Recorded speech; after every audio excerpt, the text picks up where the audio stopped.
감사하는 자가 되라. 감사하는 자가 되라고 그랬어요. 또 16절에 보면 그리스도의 말씀이 너희 속에 풍성히 거하여 모든 지혜로 피차 가르치고 권면하고 시와 찬송과 신령한 노래를 부르며, 그 다음에 뭐라고 그랬어요? 감사하는 마음으로 하나님을 찬양하라. 감사하는 마음으로 찬양을 하래요. 그리고 17절에 보면 또 무엇을 하든지 말에나 일에나 다 주 예수의 이름으로 하고 그를 힘입어, 예수님을 힘입어 하나님 아버지께 감사하라. 우리는 감사할 힘이 없지만 예수 그리스도를 힘입어서 하나님께 감사하라, 이렇게 이야기를 하고 있습니다. 오늘 이 말씀에 따라서 우리 세 가지 포인트로 이 말씀에서 귀한 감사의 비결을 함께 좀 살펴보려고 합니다. 첫 번째는 감사하는 자가 되라, 이렇게 이야기를 해요. 감사하라고 이야기를 하기 전에 감사하는 자가 되라, 이렇게 명령을 하죠. 여러분, 지금 감사하는 자가 되라고 이야기를 하지만 우리들의 생활 속에서 우리들의 감사가 없어지면 우리는 어떤 모습으로 살아가죠? 감사가 사라지면 우리는 불평하고 불만을 터뜨리게 되어 있잖아요. 예전에는 모든 사람들이 다 힘들고 어려운 삶을 살았어요. 근데 요즘은 우리가 다른 사람 살아가는 모습을 비교해 가면서 우리의 그 문제들을 이렇게 불평으로 늘어놓는 경우들이 참 많이 있잖아요. 예전에는 정말 그냥 모두가 불공평했는데 요즘에 살아가는 모습 속에서 정치인들도 뭐 공정을 이야기를 하지만 우리들의 삶 속에 공정하지 못한 모습들을 많이 보면서 우리 안에 불평과 불만이 있는 것을 우리가 경험합니다. 특별히 요즘 젊은이들 같은 경우에는 공정의 이슈에 대해서 굉장히 민감하게 반응을 하죠. 모두가 다 공평하고 균등하게 사는 것은 불가능하지만, 그러나 그 모든 과정 속에서 또는 출발점에서 공평하게 되는 것은 필요하다고 봅니다. 그런데 우리의 직장을 얻는 일이나 세상 속에서 이렇게 살아가는데 꼭 필요한 주거의 문제나 처음 출발할 때부터 어떤 사람은 굉장히 이득을 얻고 시작을 하고 어떤 사람들은 정말 손해를 보면서 출발을 하는 모습들, 그러니까 스타트 라인 자체가 다르다라고 하는 것 때문에 사람들은 이게 불만을 털어놓고 불평하는 경우들이 참 많지 않습니까? 이런 세상을 살아가는 우리에게 성경은 감사하라고 이야기를 해요. 그래서 우리의 마음속에 아니 도대체 지금 이런 상황 속에서 내가 살아가는 삶 자체가 너무나도 불공정한 세상을 살아가면서, 그래서 우리의 마음속에 꽉 불만이 차 있고 그리고 때로는 분노하는 이런 상황 속에서 감사하라고 하는 게 어떻게 가능하냐, 이렇게 말할 수도 있어요.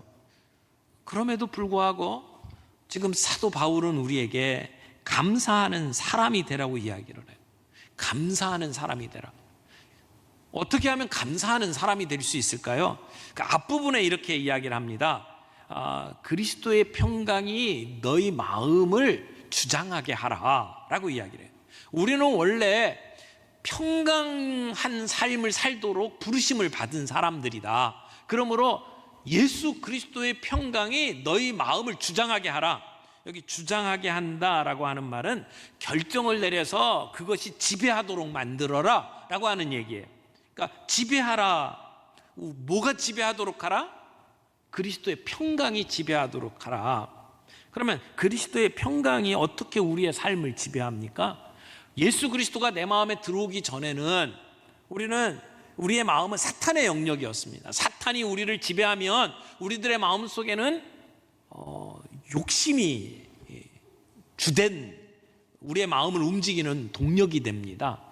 그래서 조금만 더 벌고 조금만 더 우리가 갖게 되면 우리는 행복할 거라고 생각을 하면서 살아가죠. 이 사탄이 지배하는 세상이라는 겁니다. 그럴 때는 우리의 마음속에 평안이 찾아올 수가 없죠. 지금도 부족하다고 느끼니까, 더 가져야 된다고 생각을 하니까 평강이 찾아올 수가 없습니다. 그런데 예수 그리스도께서 우리의 마음속에 거주하시고 우리의 마음을 다스리기 시작하면 이 땅에 있는 것들을 소유하는 것이 우리의 인생의 다가 아니다라고 하는 것을 우리는 깨닫게 됩니다. 그때 우리의 마음속에 그리스도의 평강이 우리를 다스리기 시작을 하는 것이죠. 사탄의 지배를 받던 우리의 마음의 영역이 예수 그리스도께서 다스릴 때에 우리는 평강을 경험할 수 있게 된다는 것이죠. 더 이상 세상 욕심의 노예가 되지 않는다는 것입니다. 내가 어떤 존재인지를 깨닫게 된다는 것이죠. 진정한 자유를 누리는 사람들로 바뀌어 갈 수 있다고 하는 것입니다. 하나님께서 이미 우리에게 베푸신 은혜가 얼마나 큰 건지를 우리가 알게 된다는 것입니다. 그러면 그리스도의 평강이 우리를 지배하게 돼요. 그런 자들은 감사할 수 있죠. 그리스도의 평강이 우리 가운데 다스리기 시작을 하면 나타나는 현상들이 몇 가지가 있습니다. 그 중에 하나가 사도 바울이 로마서 8장에서 이런 이야기를 합니다. 우리 성령님에 이끌리면서 살아가는 삶이 무엇인지를 배우고 싶으면 로마서 8장으로 가면 돼요. 근데 로마서 8장에 우리에게 이런 이야기를 하시죠. 생각해봐라. 현재의 고난은 장차 우리에게 나타날 영광과 비교해 볼 때 비교가 안 된다, 이런 얘기를 해요. 현재 우리가 당하고 있는 고난과 장차 우리에게 나타날 영광을 비교해 보라는 겁니다. 이 비교의식, 예수 그리스도께서 우리의 마음을 다스리기 시작하면 우리에게 이런 관점이 생기는 거예요. 비교하는 관점이 생기는 거죠. 지금 내가 힘들고 어려운 일들이 있다 할지라도 주님께서 내게 주신 영광과 비교하면 이건 아무것도 아니야. 그래서 마음속에 감사할 수 있고 견뎌낼 수 있는 힘이 생긴다라고 하는 것이죠. 그래서 사도 바울은 비록 감옥 속에 있었지만 그는 하늘의 영광을 누리면서 살아갈 수가 있었어요. 그래서 마음속에 행복이 있었고 남들은 그 안에서 쩔쩔매고 전전긍긍하는 그 시간에 사도 바울은 감사하며 하나님 앞에 찬송을 부를 수 있었다는 것이죠. 우리가 당하는 현재의 모습과 장차 나타날 영광과 비교할 수 있는 영적인 안목, 이것이 예수 그리스도께서 우리에게 주시는 평강이라고 말할 수가 있습니다. 사도 바울은 이 비교의식을 가지고 노래할 수 있었고 이 비교의식을 가지고 찬양할 수 있었습니다. 우리가 늘 천국을 사모하면서 살아간다고 하면서도 막상 우리에게 힘든 일, 어려운 일, 죽음을 눈앞에 둔 일이 벌어지면 우리는 하나님 앞에 가는 것보다 이 땅에서 사는 것을 훨씬 더 중요하게 여기면서 살아가잖아요. 옛날 말에 이런 말이 있어요. 죽은 정승이 산 개만도 못하다. 그러니까 죽은 정승이 되는 것보다는 개같이 살아도 이 땅에 사는 것이 더 중요하다고 생각을 하는 가치관이 오늘 우리들의 삶 속에 너무 많이 깔려 있다는 거예요. 그래서 천국의 영광을 바라보면서도 우리는 이 땅에 사는 것을 더 선택하는 경향들이 있다는 것이죠. 그래서 믿음이 좋다고 하면서도 어떤 삶의 위기가 부딪히면 어떻게 하든지 살기를 원하는 모습들을 봅니다. 그러나 여러분, 우리의 삶이 어떤 삶입니까? 이런 거와 같다고 생각해요. 아이들이 소꿉장난을 해요. 뭐 이렇게 모래밭에 앉아가지고, 그래가지고는 꼬마들이 앉아서 너는 아빠하고 나는 엄마하고, 그리고 예쁜 집을 짓고 식탁을 차리고, 그리고는 이렇게 모래를 가지고 맛있는 음식을 만들고 뭐 드세요 뭐 이러면서 서로 소꿉장난을 해요. 근데 엄마가 야 이제 밥 먹으러 집 가야지 그러면 모든 것을 다 버려두고 떠나잖아요. 내가 만들었던 집, 내가 준비했던 음식 다 내려놓고 엄마고 아빠고 관계없이, 그리고는 다 엄마 손잡고 집에 가잖아요. 우리 인생 그런 거 아닙니까? 그런 걸 따진다면 오늘 이 땅에서 당하는 우리의 모든 어려움과 고난들은 장차 우리에게 나타날 영광과 비교하면 아무것도 아니다. 그런 비교의식, 그리스도의 평강이 우리에게 다스리도록 만드는 것은 우리 안에, 우리의 마음속에 불평과 불만이 자리 잡지 못하도록 그렇게 만드는 것이라고 생각을 해요. 두 번째는 감사하는 마음으로 하나님을 찬양하라, 이렇게 이야기를 하죠. 16절에 보면 그리스도의 말씀이 너희 속에 풍성히 거하여 모든 지혜로 피차 가르치며 권면하고 시와 찬송과 신령한 노래를 부르며, 이 앞부분을 좀 정리를 좀 하죠. 이 말씀은 이제 아까 15절에서 감사하는 사람이 되라 그랬는데, 그럼 감사하는 사람이 되면 어떤 일을 하는지를 보여주는 거예요. 우리가 감사하는 사람이 되면 감사하는 마음으로 하나님을 찬양할 수 있어요. 이제 그 과정을 설명을 하는데, 그리스도의 말씀이 너희 안에 풍성히 거하도록 하라라고 이야기를 해요. 여기 거한다라고 하는 말은 거기서 산다는 말이죠. 우리가 잠시 이렇게 방문하는 게 아니라는 거예요. 손님이 되어서 잠시 머무는 게 아니고 거기 산다, 그런 얘기예요. 그러니까 하나님의 말씀이 우리 안에 가서 살면 이건 없어서는 안 될 존재가 되는 거죠. 그 말씀이 우리들의 모든 삶에 영향을 끼친다는 말이에요. 그래서 유진 피터슨은 이 말씀을 가지고 번역을 하면서 이렇게 표현을 했어요. 그리스도의 말씀, 곧 메시지가 여러분의 삶을 마음껏 드나들게 하십시오, 이렇게 얘기했어요. 마음껏 드나들게 하십시오. 우리의 삶에 녹아들도록 만들라는 거죠. 그래서 우리의 삶의 모든 일에 그 말씀이 영향을 끼칠 수 있도록 만들어라, 그렇게 이야기를 하고 있습니다. 그러면 어떻게 하면 그 말씀이 우리들의 삶 속에 풍성히 거하고 우리의 삶에 영향을 끼칠 수가 있을까요? 방법을 두 가지를 이야기를 하는데, 오늘 이제 한글로 되어 있는 이 성경 말씀을 보게 되면 그리스도의 말씀이 너희 속에 풍성히 거하여, 그래서 이런 일이 벌어질 것처럼 설명이 되어 있는데, 사실은 원문을 보게 되면 그리스도의 말씀이 너희 속에 풍성히 거하도록 만드는 일이 두 가지가 있다. 하나는 모든 지혜로 피차 가르치고 권면하면 말씀이 풍성히 너희 안에 거한다, 이런 말씀이고, 시와 찬송과 신령한 노래를 부르면 하나님의 말씀이 너희 안에 풍성히 거하게 된다, 이렇게 본문이 구성되어 있습니다. 그러니까 어떻게 하나님의 말씀이 우리 안에 풍성히 거하면서 그 말씀이 우리들의 삶의 모든 그 문제에 영향력을 끼칠 수 있느냐? 첫 번째는 모든 지혜로 피차 가르치고 권면하래요. 피차 가르치고 권면하는 일. 지금 이 말씀을 지금 사도 바울이 골로새 교회 성도들에게 주시는 말씀이에요. 골로새 교회는 교회가 지금 세워진 지 얼마 안 되는 개척교회 같은 교회예요. 성도들이 초신자들이 대부분이에요.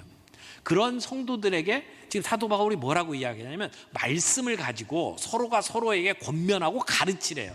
그러니까 말씀을 가르치는 건 뭐 신학 교육을 한 목사들만 하는 것이 아니라 성도가 성도들에게 서로 할 수 있는 일이다라고 이야기를 하는 거예요.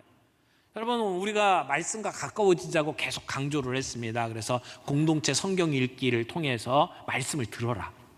또 매일 성경을 가지고 말씀을 묵상하고 큐티해라. 여러분, 내가 말씀을 들었고 깨달은 게 있어요? 내가 성경을 보면서 묵상하면서 큐티하면서 하나님이 내게 주신 음성이 있나요? 그걸 가지고 우리 가족들과 함께, 내 옆에 있는 순원들과 함께 나누라는 거예요. 서로가 가르치라는 거예요. 그러면 그 말씀이 우리 안에 풍성히 거해서 우리에게 영향력을 끼치기 시작을 할 것이다 라고 말씀을 하는 거죠. 또 하나의 예수님께서 이 땅에 오신 것은 우리의 모든 문제들, 우리가 아프면 우리의 아픔을 해결해 주시고 우리의 병든 육체를 고쳐주시고 이런 일들을 해주셨잖아요. 그러나 이것이 예수님이 오신 궁극적인 목적은 아니었죠. 주님은 우리들에게 영생의 떡을 주기 위해서 이 땅에 오셨다고 말씀을 합니다. 생명의 떡을 주시기 위해서 이 땅에 오셨고, 예수님은 우리를 위해서 십자가에 못 박혀 죽으셨어요. 제자들이 예수님과 함께 있다가 막 다 뿔뿔이 흩어질 때에 예수님께서 제자들에게 너희도 가려느냐라고 물어보셨잖아요. 그때 베드로가 뭐라고 이야기를 합니까?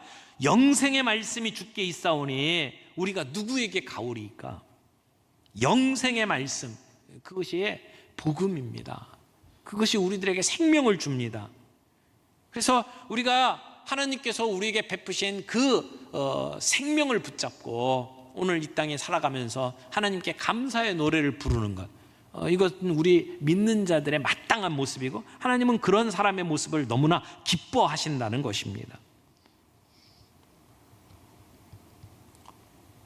오늘 아까 이야기했던 것처럼 사도 바울이 오늘의 모습과 장차 우리에게 나타날 영광과 비교할 수 있는 능력을 가지고 하나님을 찬양했던 것처럼 오늘 우리에게 이런 비교할 수 있는 능력이 있기를 바랍니다. 그래서 우리가 하나님의 그 놀라우신 일들을 찬양하며 나아갈 때에 그 하나님의 말씀이 우리의 가슴 속에서 떠나지 아니하고 우리들의 생각을 지배하고 우리들의 사건과 사고 속에서 우리들이 내리는 결정들을 지배하게 될 것이고 우리의 문제를 해결하는 힘을 주실 것이라고 믿습니다. 세 번째는 예수를 힘입어 하나님 아버지께 감사하라, 이렇게 이야기를 하죠. 17절에 보니까 또 무엇을 하든지 말에나 일에나 다 주 예수의 이름으로 하고 그를 힘입어 하나님 아버지께 감사하라. 무슨 일을 하든지 예수의 이름으로 하래요. 무슨 일을 하든지. 그 무슨 일이 범사죠. 근데 그 일들을 뭐라고 표현을 했어요? 말에나 일에나. 여러분, 말에나 일에나, 이게 쌍으로 지금 표현을 하고 있죠. 말에나 일에나. 이것은 말뿐만이 아니라 행동까지 그렇게 이야기를 하는 겁니다. 그 모든 일에 예수의 이름으로 하라고 이야기를 해요. 이게 진짜 예배죠. 예배는 정해진 시간, 정해진 장소에서 거룩한 의식을 행하는 것만이 예배가 아닙니다. 우리의 삶의 모든 순간에 우리의 말하는 것이나 우리의 행동에 이르기까지 모든 일에 있어서 예수의 주님 되심을 인정하고 예수의 이름으로 행동하는 것, 그것이 진짜 예배다, 그렇게 이야기를 하는 겁니다. 그래서 우리의 삶 속에 우리가 하는 모든 일들을 예수의 이름으로 하고 그 예수의 이름을 힘입어서 하나님께 감사하라고 이야기를 합니다. 우리가 하는 감사는 인간적으로 보면 불가능한 감사인데 가능한 방법이 있어요. 예수의 이름을 힘입어서 하면 가능하다는 거죠. 주님이 우리 가운데 역사하셔서 우리의 생각을 지배하시고 그리스도의 평강으로 우리의 마음을 채우시면 우리는 어떤 상황 속에서도 감사할 수 있게 된다는 것이죠. 우리의 생각에는 도무지 실현 가능성이 없어 보이는 감사이지만, 그러나 예수의 이름을 힘입고 그 예수의 이름으로 하면 그게 가능하다는 것이죠. 우리의 믿음의 선배들이 그러한 삶을 살았습니다. 제가 지난주에 영상을 하나 이렇게 보게 되었는데, 미국 MBC 방송에서 인기 프로그램으로 이제 방영되는 게 이 아메리카 갓 탤런트라고 하는 그 프로그램입니다. 거기에 장기들 자랑하고 이렇게 노래하고 뭐 이런 그러한 그 경연 대회잖아요. 근데 거기에 골든 버저를 받은 분이 6월 8일 날 생겼어요. 골든 버저라고 하는 거는 예선 거치지 않고 막바로 준결승으로 올라갈 수 있는 그 영예를 얻는 겁니다. 아무에게를 주는 게 아니에요. 노래 잘 부른다고 주지 않습니다. 근데 어떤 자매 하나가 노래를 부르고 난 다음에 골든 버저를 받았어요. 그 자매 이름이 제인이에요.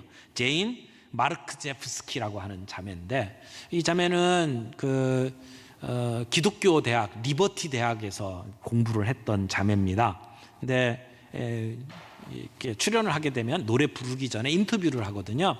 그때 이제 인터뷰를 하면서 아주 밝은 모습으로 나왔어요. 노래를 부르기 전에 이제 뭐 어떻게 사냐, 뭐 하냐, 뭐 이런 얘기를 하다가 자기 상태에 대해서 이제 이야기를 합니다. 자기는 지금 폐하고 간하고 척수에 암 진단을 받은 상태다. 그래서 내 인생의 마지막 해를 노래하고 싶다, 이런 얘기를 해요. 그 심사위원들이 깜짝 놀라갖고 너 괜찮냐라고 물어보는데 It's okay, 그렇게 이야기를 해요. 괜찮대요. 그러면서 자기 부를 노래의 제목이 It's okay. 그러면서 노래를 불렀는데요. 그분 노래를 영상으로 잠깐 좀 볼까요? 우리 그 나필도 목사님하고 김명영 목사님이 이렇게 자막을 깔아서 영어로 노래를 부르지만 이렇게 이해를 하실 수 있을 겁니다. 잠깐 같이 보겠습니다. 이 심사위원들이 이제 노래 끝난 다음에 이제 찬사를 이렇게 보내고 막 이렇게 공감을 하잖아요. 그때 영국 출신인 사이먼 코넬이 자기는 그냥 예스 누를 수가 없다 그러면서 뭔가 특별한 선물을 줘야 될 것 같다 그러면서 이 골든 버저를 눌러 주었습니다. 그래서 막 폭죽이 터지고 하늘로부터 막 이렇게 금가루 같은 게 내리고 이제 그런 장면으로 끝나는데, 이 경연이 끝나고 난 다음에 제인이 이런 얘기를 해요. 지금 저의 생존 확률은 2%입니다. 그런데 2%가 0%는 아니잖아요. 2%는 대단한 겁니다. 저는 사람들이 그것이 얼마나 놀라운 것인지 알았으면 좋겠습니다. 이렇게 인터뷰를 했어요. 2%. 여러분, 지금 가족 중에 정말 힘든 시간들을 보내는 분들이 있나요? 2%보다는 높잖아요.